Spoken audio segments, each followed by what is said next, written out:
សុំទេទីលេខាធិការបន្តិច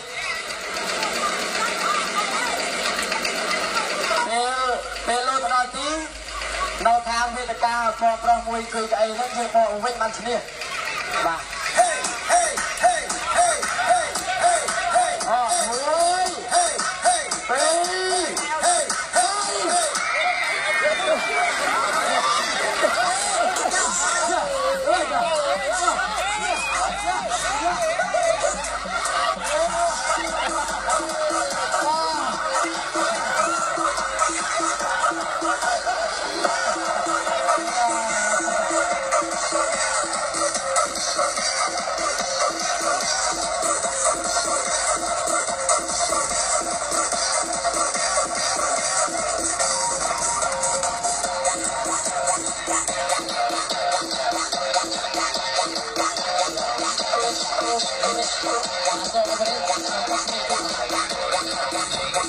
បាទមានគិតតវ៉ាថាត្រង់លហេគិតមិនសក់ចិត្តទៀតបាទចេញជើងឥឡូវដូរក្រុមគ្នាទៅឲ្យនេះចេញជើងឲ្យខាងគិតវិញមកយើងយកវិញមកបាទ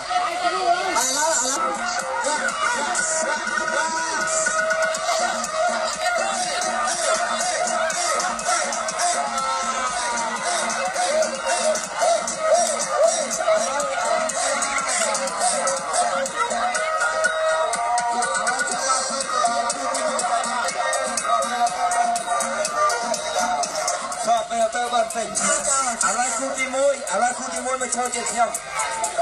គូទី1ណាឥឡូវគូទី1មកចូលជាខ្ញុំចូលសុភាបន្តិចលបែងនេះលបែងអីគេលបែងលូតក្រុងហ៎ឥឡូវគូទី1អត់មានលូតទេរត់ចាស់បងប្អូនឃើញក៏លូតឃើញក៏រត់បាញ់រត់ហ៎ហើយមកលើមកនេះក៏រត់ទៅគិតដល់ទីមុនក៏អត់យកជាការបានដែរបាទ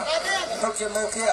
បាទថានេះតែលបែងនេះលបែងលូតដល់ផ្លាត់ក៏រត់ប៉ចេះបាទបាទ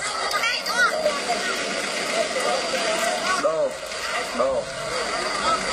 ដំណឹងសួររស់ស្បែកជើងខ្ញុំបាទស្បែកជើង